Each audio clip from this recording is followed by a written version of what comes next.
Dear young married couple, if you're like us, you're a mom or dad of 1, 2, 3, or maybe more kids, and at least one of them is a strong-willed child.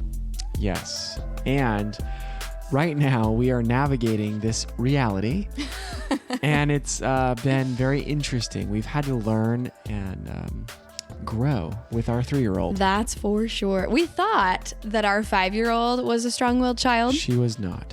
I mean, she definitely has a will of her own. She's expressive. And we thought we were dealing with a strong-willed child. But we are learning that our 3-year-old is testing us more than our 5-year-old ever tested us. He's the ringleader in the classroom. So Yes. we have went on our own learning journey to figure out, okay, well, how do we approach this? We have to change our approach that we used with Adeline, our firstborn. And what we've come up with is starting to work. We got a great text today that Forrest was actually doing really great. And he was the mascot winner of his class. He earned the froggy and he got to lead prayer at chapel. So today, Thank you, Jesus. yeah, today we're just being real with y'all, and we're just going to talk about our own journey, foray into how we have attempted at working with his behavior. Yes. So we're going to give you 3 parenting strategies that are actually helping us right now. And we're going to give it to you in hopes that it might help you as well if you're in a similar boat. Yes. All right. So before we get to the 3 strategies, rethinking strong-willed child or defiance. Yeah. This is important because when we say defiance or strong-willed, at least for me, it set up this predicament that I looked at him like he's defiant. So it's kind of something he's doing at me or against me. And so it's kind of like me versus him. And of course I'm going to win. So I'm going to be all, serious and overbearing. But is that really producing in him really what I want to create? Safety and freedom of expression with boundaries. Right. And some of those aspects that I really want. I don't want to shut down all that, which, that also shuts down creativity. So, and I don't even like what that brings up in me. So we've had to look at this differently. Like, is it really defiance or is it maybe something else? And that's a good question to ask yourself. How is the way you're looking at this making you feel as a parent? Right. When you think about your child and what you're dealing with, does it make you feel closer to your child or further apart? Do you feel kind of distant from your child or angry with your child when you think about it in this moment? Yeah. So we were not thinking about it in a way that engendered warm and fuzzy feelings. No, I definitely showed up kind of frustrated, really. Like, really, this is kind of against me. And why aren't you treating me good? So it kind of became more about me than what a 3-year-old is. He's experiencing life and trying to learn, and there's so much going on. Yeah. So is how I'm showing up to this party helpful? Yes. So a new lens through which you can view this situation is my child is seeking autonomy, right? He wants to be his own person. And he doesn't know how to self-regulate. He hasn't been trained yet. Maybe we've tried to teach him and give him words, but training is different, and we'll talk about that. And he doesn't really feel seen in his emotion. Yeah. So he's seeking autonomy, doesn't know how to regulate, and doesn't feel seen. Right. And actually, like a few months ago, I had this realization that maybe Forrest isn't feeling seen. So I went way out of my way to really spend time with him, to get on his level, to look him in the eyes, to love him, to give him that hands-on that he really wants, to play with him. So I wasn't only showing up as the disciplinarian. Right. We're all for, discipline, but there has to be a juxtaposition of discipline and love. So that kind of mindset shift of like, hey, I want to make sure that he knows that he is loved. And he actually says all the time, like when he gets in trouble now, he says something like, Dad, do you still love me? And then he knows the response is. Yep. And I always say, Forrest, I'll always love you. And he's like looking for that exact response. He's like, okay, Yeah, because my love is not conditional, right? I don't shut off my love when he's when he does something that angers me. Right. Hopefully I don't show up in that way.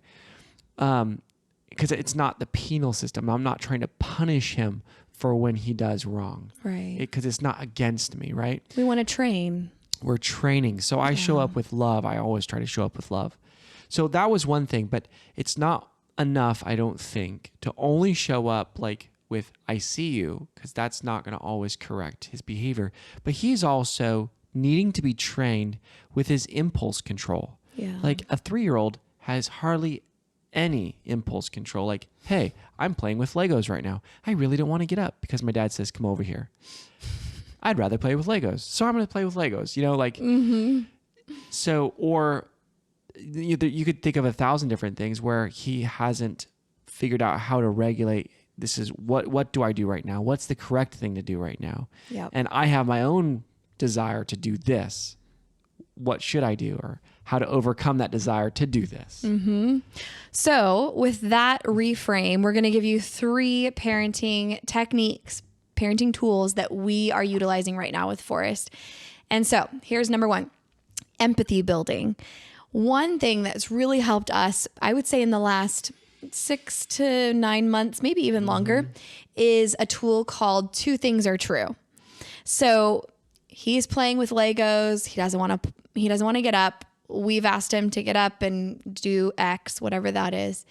Or maybe we need to get going. We need to go somewhere. And he, doesn't get up, or he throws a fit. Okay. Mm-hmm. So we use this technique called 2 Things Are True. So we say, Forrest, 2 things are true. You really want to keep playing Legos. It's so much fun. I love playing Legos too. Mm-hmm. You're building this empathy. You're relating with him. You're recognizing what that emotion is. It's so much fun. It's exciting. It's also training him what he's feeling right now. So right. Like he's throwing a fit. So he's frustrated. He doesn't want to do that. You're frustrated that mommy and daddy asked you to get up so we can get ready. And you're having a good time. And I get it. You don't want to get up and get in the car right now. So that's one thing. And here's the second thing that's true. We are leaving right now. So it's time to get up and get in the car. And when we come home, depending on the time and what's going on, maybe we can play Legos again, or maybe tomorrow. So the 2 things are true. It shows them, I see you. I see how you're feeling. And here's the boundary. So it's a really good way to set parameters. And what's really cool is I feel like the fruit of this method is showing. Just last week, I asked him, were you here or were you not here? I don't know. So I don't know what you're sharing right about now. the bath. Oh yeah. And I was like, Forrest, we got to get dressed, blah, blah, blah. He's like, I want to take a bath. And I was like, Forrest, you're clean. We took a bath. It was either last night or earlier that day. And it was like, we're going to an evening something. And I was like, you're clean, buddy. You don't need a bath and we don't have time. We need to get going. And he's like, I want a bath, mommy. And I'm like, Forrest, stop. He was starting to melt. He's getting on the floor. And I was like, we're not throwing a fit. Get off the floor. We're going to get going. And I didn't use like any empathy, right? And he goes, Mommy, do 2 things are true. I was like, yes, it's working. He wants that. He wants us to be empathetic. So I did. I was like, you're right, Forrest. 2 things are true. You really want a bath. It would feel so cozy and warm, and you would have so much fun playing in the bath. And you're disappointed that we don't have time for that. Mommy says it's time to get dressed and go. We're not taking a bath right now. And he did it. He's like, okay. I'm like, wow. Like, he is not quote unquote compliant like that. But when he got the 2 things are true method after he requested it, he was totally fine to go with the flow. It's really amazing. I mean, really 2 things are true is really empathy. Yeah. Putting yourself in their shoes and reflecting back to them what they're probably feeling. Mm-hmm. That's a fantastic way if you're trying to work with your spouse. Yeah, true. Like that. You can use this in business. Anything. Yeah. It's so powerful. But I mean, they've even done scans to the brain that when people connect with the empathy and emotion, they connect on a different side of their brain than when they're trying to like reason with them. Yeah. So once they have that, like they're connected and they have that safety, then they're much more liable to go over to the logic side of like, yeah, it probably is time to go right now. Yeah. So that's something really simple. It does take some discipline to do in the moment, because we just want to say, I'm the parent, you obey, go. Right. But I think this method really does also train their emotions, which we've seen there are so many people who haven't ever trained emotions with their kids. Yeah. Or let's say the adults haven't been trained themselves about emotions. And so they pass that down to their kids, which makes life harder. Right. Overall. Emotion regulation issues are rampant with adults. So many adults didn't get emotion regulation training as a child. Yeah. So we want to break that cycle and teach emotion regulation to our children. Not just teach it, but model it. All right. Number 2. Strategy number 2. So you want to build autonomy, right? That's what your child wants, especially this quote unquote strong-willed child. They want autonomy. They're their own person. Yeah. And there are healthy ways to build autonomy. That healthy way is not spitting in your face when you ask them to do something, right? Yeah. This is something we have dealt with Forrest. Yeah. I mean, they want control, really. Yes. This is a huge thing. I think it was Dan Allender said that kids have 2 questions. He says, do you love me? And the second question was, can I get my own way? Yeah. Kids want control. And actually that's a good thing. We are meant as human beings to rule, to reign, right? Like that's our identity, our the imago Dei, right? The identity of God in us. So, or the image of God. So this desire to rule, I think, is very much innate in all of us. And ruling does come with control. Yeah. So how do we learn to be a steward of that control? Yes. And that's another training. It is. It's training. And so you model that. And then you can also, outside the moment, not like in the moment, but outside the moment, train them on ways to be autonomous. So one thing I just started doing with Forrest was the You're in Charge game. And by the way, I got this game from Dr. Becky. That's what she goes by. She has a last name, but she doesn't advertise that last name in most of her marketing. So she's on Instagram as Dr. Becky. And she has a podcast. And I got this game from her. And it's where you just take a random time and you say, hey, Forrest. And I did this. It was actually, he had just gotten in bed with me. Adam was golfing. And so Forrest got in bed with me. It was like 6 something in the morning and it was cold outside. And I said, Forrest, do you want to play a game? He's like, yeah. I said, okay, this is the You're in Charge game. So you get to be in charge as long as it's safe, because I won't let you do anything unsafe. But as long as it's safe, you get to be in charge. What do you want to do? And he goes, I want to go outside. And I'm like, oh my goodness, Adeline's still sleeping. It's freezing outside. And I was like, okay, let's go outside. So we didn't even get blankets or jackets or anything. We just opened the back porch and we walk out and he goes, it's cold out here. And I was like, it is. And he goes, I want to go back and cuddle and talk. And I was like, okay, sounds good. You're in charge. So closed the door, got back in bed to cuddle and talk. And then I said, what do you want to do now? And he goes, I want to eat breakfast. I said, okay, what do you want to eat for breakfast? And he goes, Mommy, I want you to be in charge. You decide what's for breakfast. Mind you, this is our very strong-willed child. Yeah, which could be an argument in and of itself, right? Right. Like, that could have been. Right. Like, I mean, yeah, even what's for breakfast. He's argued with us plenty of times about what he wants for breakfast. But he like shifted that within a few minutes. I mean, we were only playing, we were 2 to 3 minutes in, and he said, I want you to be in charge. So this shows like, hey, you can make decisions and mommy can make decisions. And there's a time for each. Yes. And then just last night, I was tucking him in. We prayed for him. Adam kissed him. And then I was staying there in bed with him to kiss him. And we have our things that we do. And he goes, Mommy, do you want to play the You're in Charge game? You're in charge. And I was like, I'm in charge? And he's like, yeah. And so he's like, what do you want to do? And I said, well, I'm really tired. I want to go to sleep. And he goes, okay, go ahead. And he scoots over in his bed. He's like, go to sleep and I'll scratch your back. And I'm like, oh, you're melting my heart. But it shows like this method actually works. Like he recognizes when someone's in charge, they call the shot. And I think it's starting to pay off. Right. Well, because when you make things forbidden, right, like it just becomes that much more desirable. Like, you know, I mean, just think about it. It becomes that forbidden fruit. You know, don't spit, don't yell. Adeline was doing this really annoying sound, all that, like, it's kind of a whistle scream thing. She twirls her R's. It's like but it's really high pitched, like a whistle. Yeah, like a whistle. And so, yeah, those are annoying things, but how can we give them the autonomy to say, here's the appropriate place to do that? Right. So they don't get angry that they're doing it. They're expressing themselves. They're wanting some control. They think it's funny. But what we could do is say, hey, this is okay to do that sort of thing. But in this circumstance, we're not going to do that in the grocery store.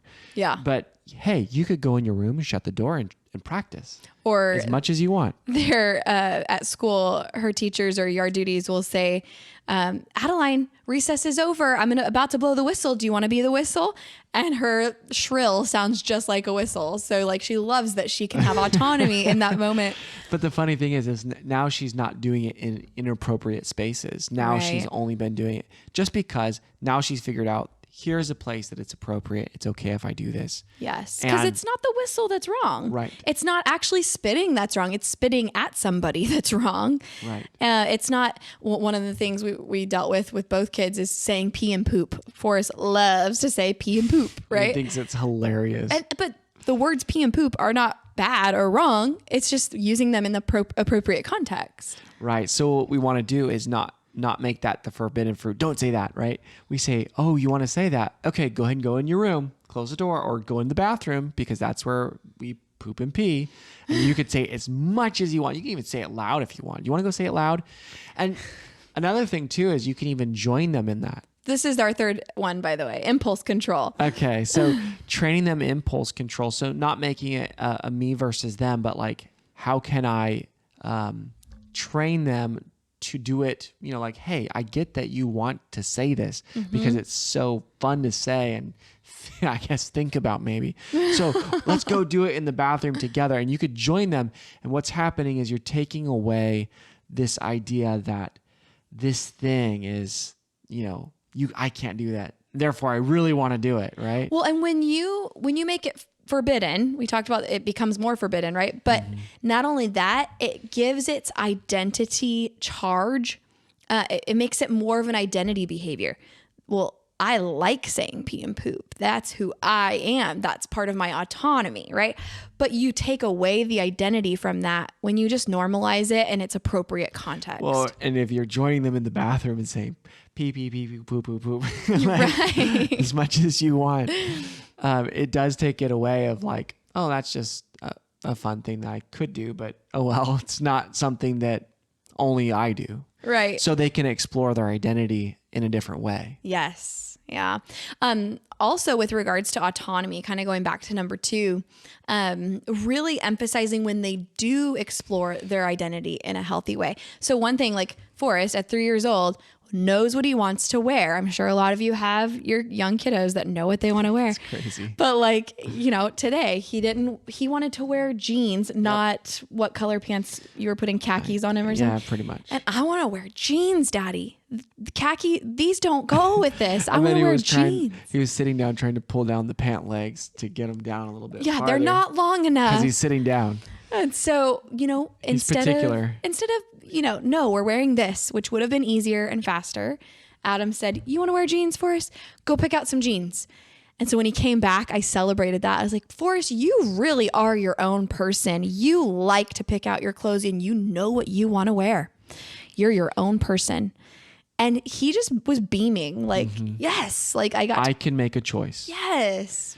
Yeah. I think it's difficult when we take all the choices away from the kids because they really want to express themselves and we leave only really, really narrow areas for them to control. Yeah. So if we can widen the areas of control and give them, some form of, what's the word I'm looking for? So Autonomy. yeah, some form of autonomy.